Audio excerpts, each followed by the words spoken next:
আসসালামু আলাইকুম। আমি কাজী আশরাফুর রহমান বলছি। আমি 19 জুলাই রামপুরা বাজারের সামনে আমি আন্দোলনে আহত হই। তো আপনারা দেখছেন যে এইখানে আমাদের যারা বিপিএল যারা অর্গানাইজার রয়েছে তারা আহতদের জন্য 100 টিকিট বরাদ্দ করেছে। এই বরাদ্দকৃত অবস্থায় তারা ঢাকা, চট্টগ্রাম এবং সিলেটে তারা যতজন আহত হয়েছে সকলের জন্য 100 টিকিট বা এটা সেই জেলার বা সেই বিভাগের আপনার সংখ্যা অনুযায়ী সেখানে আপনাদের টিকিটগুলো ডিস্ট্রিবিউট করা হয়েছে। তো আমরা এটার জন্য বিসিবি এবং বিপিএলকে অসংখ্য ধন্যবাদ জানাই আমাদের আহতদের থেকে, যে তারা এত সুন্দর একটি উদ্যোগ নিয়েছে আমাদের জন্য। তো এই যে আন্দোলনটা হয়েছে এই রিসেন্টলি, এই আন্দোলনের আমাদের মেইন বিষয় ছিল আমাদের যেই স্বৈরাচারী যে সরকার তাকে উৎখাত করা এবং দেশকে সুন্দর রূপে যাতে আমরা উপহার দিতে পারি। তো আমরা আমাদের জায়গা থেকে সর্বোচ্চ চেষ্টা করছি এবং সর্বত্র আমরা আশাও রাখি যে আপনারাও এইভাবে দেশকে সুন্দর করার জন্য আপনারা সেই চেষ্টাটা করবেন।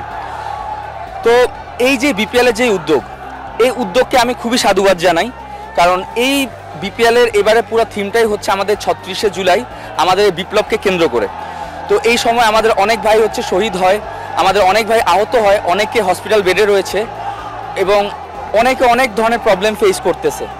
তো এই প্রবলেমগুলোর জন্য যাতে বিপ্লব টিকিয়ে রাখা যায় এবং বিপ্লব যাতে আমাদের দেশের মানুষের মধ্যে জনগণ যাতে এটা ধারণ করে রাখে, এই জন্য এই বিপিএল যে আমাদেরকে নিয়ে এত সুন্দর একটা আয়োজন করেছে।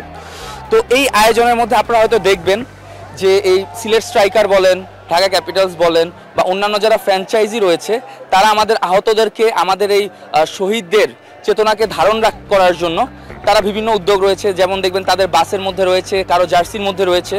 সো এটা আমাদের জন্য খুবই প্রশংসনীয় একটি ব্যাপার। এবং আমাদের মধ্যে অনেক সময় দেখা যাচ্ছে যে আমরা আমাদের বিপ্লব থেকে দূরে সরে যাচ্ছি, আমরা আমাদের রোড থেকে দূরে সরে যাচ্ছি, আমরা আসলে যেই জিনিসটার জন্য আমরা আন্দোলন করেছিলাম ওই জিনিসটা থেকে আমরা দূরে সরে যাচ্ছি। সো আমি আমার আহত ভাই এবং যারা আমাদের সহযোদ্ধা রয়েছে সকলের উদ্দেশ্যে বলবো, আমরা যেই জন্য আন্দোলনে গিয়েছিলাম আমরা যাতে সেই ধারা থেকে দূরে সরে না যাই। আমাদের মধ্যে অনেকেই দেখা যাচ্ছে অনেকেই অনেক ধরনের প্রতিহিংসার শিকার হচ্ছে, অনেকে অনেক ধরনের কুমতলবে জড়িয়ে যাচ্ছে। আমি তাদেরকে রিকোয়েস্ট করব আপনারা এই ধরনের কোনো কিছু করবেন না। এবং এই জিনিসটা নিয়ে আমার আরেকজন সহযোদ্ধা ভাই জাকির ভাই কিছু বলবে। আসসালামু আলাইকুম। আমি 18 জুলাই বাড্ডা ব্র্যাক ইউনিভার্সিটির সামনে গুলিবিদ্ধ হই, তারপর আমার চিকিৎসাধীন অবস্থায় পা হারাই। এবারকার যে বিপিএলটা আমাদের জন্য জোন 36 ঘোষণা করছে, আমাদের জন্য একটা মাস্কার তৈরি করা হয়েছে শহীদ ও আহতদের জন্য। এবারকার বিপিএলটা আসলে আমাদের জন্য খুব কি বলবো, একটা প্রশংসনীয় ব্যাপার যে আমাদের খুব এক্সেস দিচ্ছে, আমাদের নিয়ে কাজ করতেছে বিপিএলে। আমাদের আহতদের জন্য একটু বিনোদন, একটু ভালো লাগা, এটা নিয়ে কাজ করতেছে বিপিএলের সব কটা ফ্র্যাঞ্চাইজি আমাদের নিয়ে আসলে যতটুকু চেষ্টা করতেছে আসলে আমাদের পাশে থাকার জন্য। আর নতুন ক্রিকেট বোর্ড, নতুন বাংলাদেশ, নতুন দেশে সবাই এবারকার বিপিএল উপভোগ করতেছে মাঠে এসে, খুব ভালো লাগতেছে। আর আমরা চাই যে নতুন বাংলাদেশে কোনো বৈষম্য না থাকুক, নতুন বাংলাদেশে সবাই প্রাণ খুলে হাসুক, নতুন বাংলাদেশে আমরা নতুনভাবে স্বপ্ন দেখি, আমাদের দেশে জানি আর কখনো স্বৈরাচার না আসে।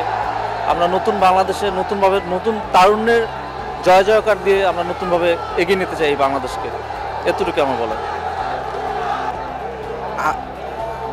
আমি বলতে চাই যে আমাদের এই বিপিএল 2025 যে আয়োজন করা হয়েছে, এটা সমগ্র বাংলাদেশের যে জুলাই আগস্টের গণ অভ্যুত্থানের যে 24,000 আহত এবং যেই 1,000-এর মতো যে নিহত ভাইয়েরা আছে তাদেরকে কেন্দ্র করে তাদেরকে আর কি ক্যামেরার লাইমলাইটে আনার জন্য, তাদেরকে উপস্থাপনা করার জন্য এই বিপিএলটি আয়োজন করা হয়েছে।